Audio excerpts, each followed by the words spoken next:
안녕하세요. 뉴스반장입니다.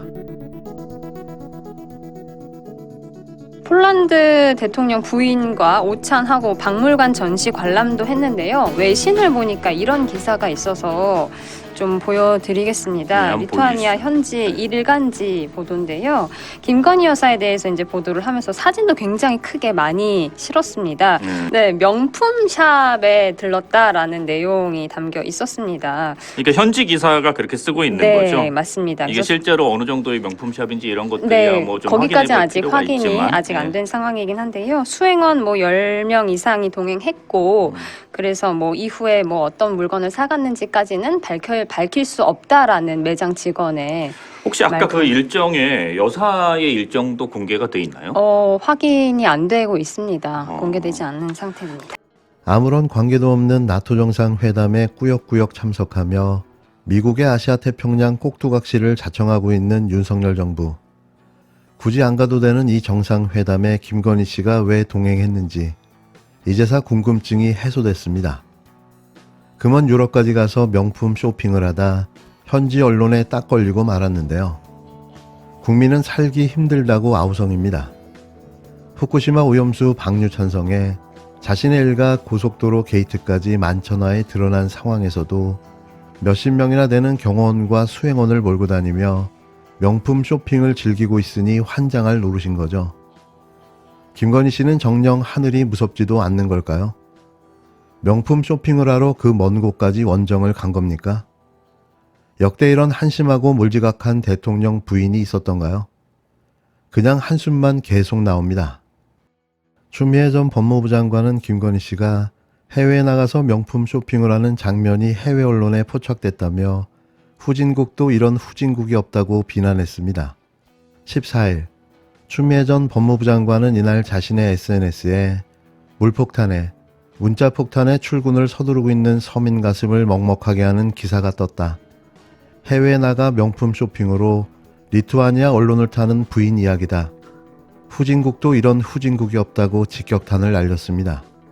특히 추 전 장관은 김건희 씨 일가 양평 부동산과 관련해 지목과 용도를 전환해 50배 이상 투긴 성공한 땅 투기에서 탐욕을 멈추지 못하고 대통령 취임 직후 국민 혈세를 활용해 고속도로까지 연결시켜 한 번 더 왕창 튀기려고 한 시도가 탄로났다라며 한보그룹 정태수도 울고 갈 당군 이래 최고의 땅 투기의 규제라며 서울 양평 고속도로 의혹을 다시 한번 제기했습니다. 이어 그는 물폭탄에 문자폭탄이라 날리면서 정부나 지자체가 할 일을 다 했으니 국민은 알아서 살아남으라고 한다며 정부의 재난안전 대책을 비판했는데요. 하다하다 해외 순방까지 가서 명품 쇼핑을 하다 걸린 김건희 씨. 더 얼마나 밑바닥을 보여줘야 직성이 풀릴까요? 더 보여줄 바닥이 또 있습니까? 아니 더 밑으로 내려가야 하는 건가요? 산티도 이런 산티가 없는 거죠. 자유총연맹이 내년 총선에 본격적으로 관여하겠다는 의사를 드러냈습니다. 자유총연맹은 정부로부터 지원금을 받는 단체입니다. 선거법에 따라서 엄격하게 선거운동이 제한되어 있는, 금지되어 있는 단체입니다. 그런데 이 자유총연맹이 사실상 여권의 선거운동을 하겠다는 의지를 드러냈습니다. 선거관리위원회는 사실관계를 정확하게 파악해서 법적으로 조치할 부분은 법으로 조치하기 바랍니다. 드디어 본색을 드러냈습니다. 왜 윤석열 대통령이 자유총연맹 창립 기념식에 가서 전 정부가 반국가 세력이며 종전 선언 노래를 불렀다고 핏대를 올렸는지 이해가 됐는데요. 이들을 선동해 내년 총선에 개입하고자 했던 의도였습니다.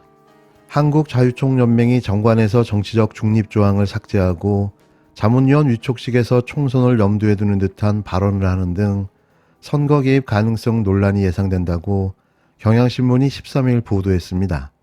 한 해 수십억 원대 보조금을 받는 자유총연맹은 총선 동원, 집회 동원 의혹 등으로 정치적 중립 논란에 휩싸이자 2018년 10월 정관에서 사업을 행함에 있어 정치적 중립을 지킨다는 조항을 삽입했는데요. 그러나 자유한국당 의원 출신인 강석호 총재 취임 후인 지난 3월 정관을 개정하고 해당 조항을 삭제했습니다. 이어 소관 주무부처인 행정안전부는 정관 개정을 승인한 것으로 확인됐는데요. 내년 총선을 위해 치밀한 준비를 하고 있던 겁니다. 당시 자문위원이었던 김상진 신자유주의 연대 대표는 자문위원들에게 차비조라도 챙겨줄 수 있는 예산을 확충해주면 더 힘을 내서 대한민국 자유와 안보를 무너뜨리는 세력과 맞짱을 깔 수 있을 것이라고 주장하기도 했는데요. 강석호 총재는 내년에 큰 뭔가 그게 아니겠나, 거기서 어느 정도 우파가 많은 부분을 확보해야만 전체가 바로 돌아간다고 말하기도 했습니다. 앞서 윤석열 대통령은 지난달 28일 서울 장충체육관에서 열린 자유총연맹 제69주년 창립 기념행사에서 자유총연맹은 그 어느 때보다 사명과 책임이 가장 큰 순간을 맞이하고 있다고 밝혔는데요. 이 모든 게 준비된 시나리오대로 움직이고 있는 겁니다. 윤핵관 장제원 국힘당 의원은 지난 1월 17일 강 총재 취임식에 참석해 제가 국회 행정안전위원장이지 않나, 제가 있는 한 자유총연맹 예산은 확실히 챙기겠다고 말하기까지 했는데요. 자유총연맹은 올해 행복한 선진시민 사회구현 명목으로 2억 8,500만 원을 지원받는데요. 지난 4월 국세청에 따르면 지난해 중앙정부와 지방자치단체 지원 등으로부터 받은 보조금 수익은 42억 7,961만 원이었습니다.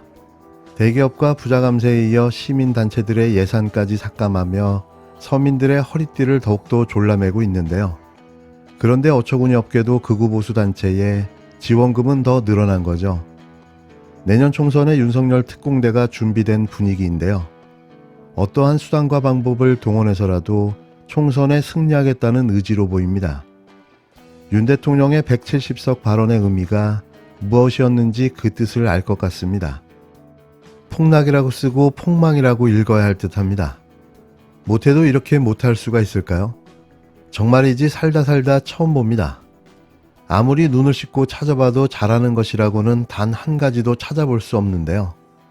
하는 짓마다 똥볼에 헛발질, 하지 말라는 짓만 골라 하며 온갖 고집불통의 행보로 앞만 보고 달려가고 있습니다. 경제는 폭망, 외교는 참사, 국정은 참변 수준인데요. 하라는 일은 안 하고 맨날 이러고 있으니 대한민국의 미래가 우울할 수밖에 없는 거죠.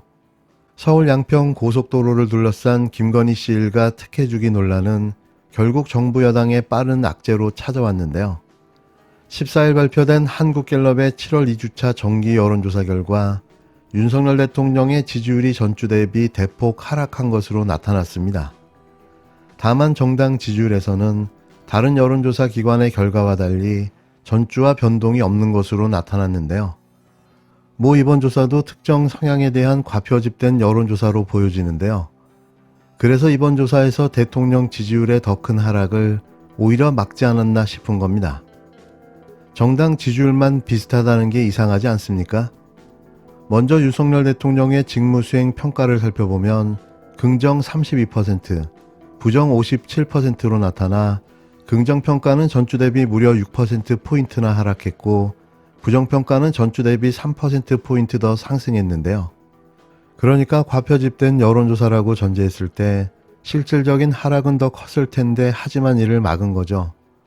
이번 주에 윤 대통령이 기록한 32% 지지율은 4월 4주차 조사에서 30%를 기록한 이래 가장 낮은 수치였는데요. 이렇게 큰 폭으로 하락한 원인은 서울 양평 고속도로를 둘러싼 김건희 일가 특혜 논란 때문으로 분석됩니다. 이런 전제로 봤을 때 제 예상은 윤 대통령의 지지율이 30% 미만인 것으로 보여지는데요. 물론 개인적인 생각임을 밝힙니다. 이번 한국갤럽의 7월 2주차 정기 여론조사는 7월 11일부터 13일까지 사흘간 전국 만 18세 이상 남녀 1001명을 대상으로 실시했으며 조사 방식은 전화조사원 인터뷰 방식으로 응답률은 14.3%, 95% 신뢰 수준의 표본오차 플러스 마이너스 3.1%포인트인데요. 자세한 내용과 개요는 중앙선거 여론조사 심의위원회 홈페이지를 참조하시면 됩니다.